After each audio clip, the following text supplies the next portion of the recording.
They spend almost $3.5 billion, and their money, of course, buys a tremendous amount of influence. We've got the best government that money can buy. As a candidate, then Senator Obama promised to keep lobbyists out of his administration, remember? But for all of his words, the president has not banned them outright. Here's Drew Griffin of CNN's Special Investigations Unit. He was the surprise appointment that literally announced President Obama's first broken campaign promise. So help me God. Congratulations, Mr. President.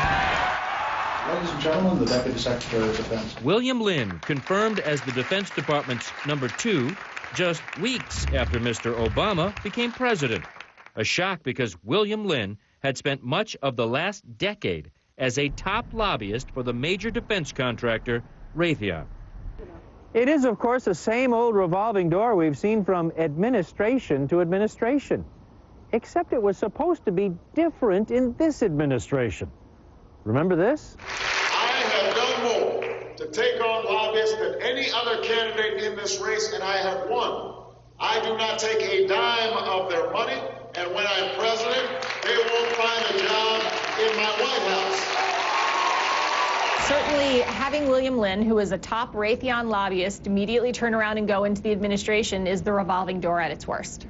By all accounts, the 4 government watchdog groups we consulted, including Melanie Sloan's Citizens for Responsibility and Ethics in Washington, say William Lynn has not broken any laws.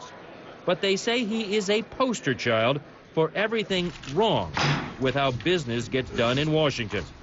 Mr. Lynn declined an interview with CNN. A Pentagon official who tried to discourage CNN from reporting this story issued a statement saying that since returning to the Pentagon, Deputy Defense Secretary Lynn has not participated or sought to participate in any way whatsoever in any budget or contract decisions involving his former employer. The statement goes on to say that Lynn has scrupulously adhered to his ethics pledge and agreement.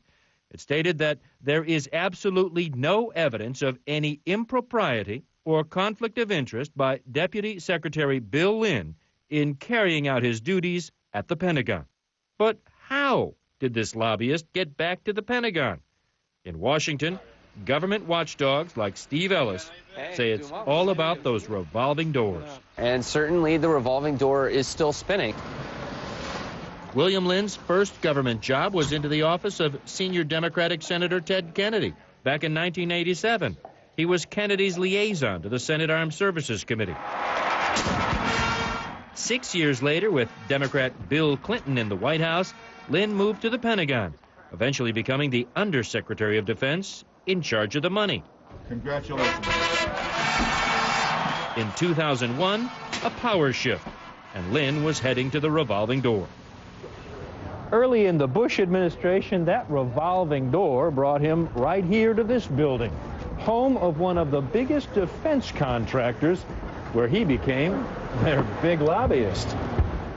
Raytheon is a $25 billion a year defense contractor. It makes and sells guided missiles, including the Patriot and Tomahawk.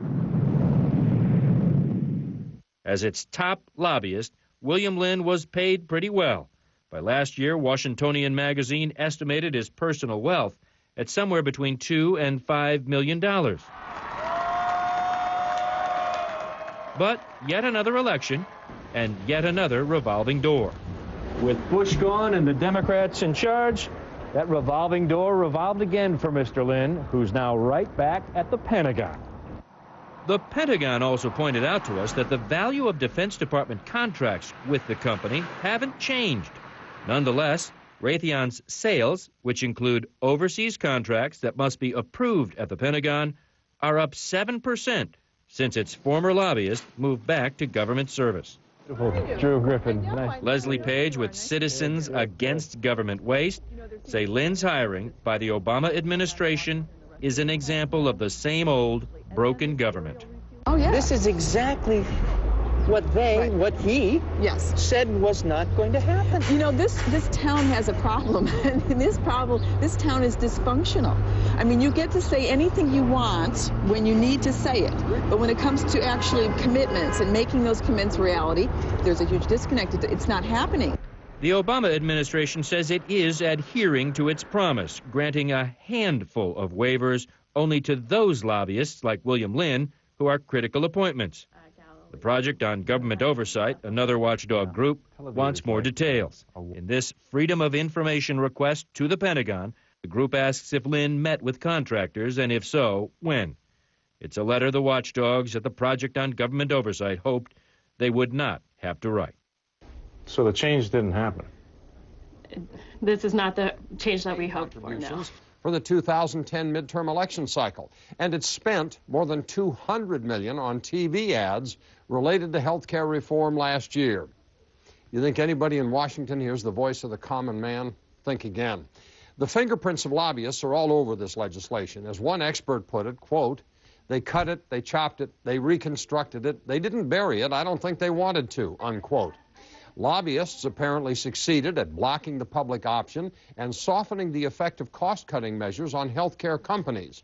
The American Medical Association says it helped kill some fees for doctors and a tax on cosmetic surgery, among other things. At the end of the day, we're talking about legislation that will no doubt be called reform. What it really is a three-card Monte game designed to protect all the vested interests in the debate except the taxpayer. Here's the question. What are the chances of health care reform when there are 8 lobbyists for every member of Congress?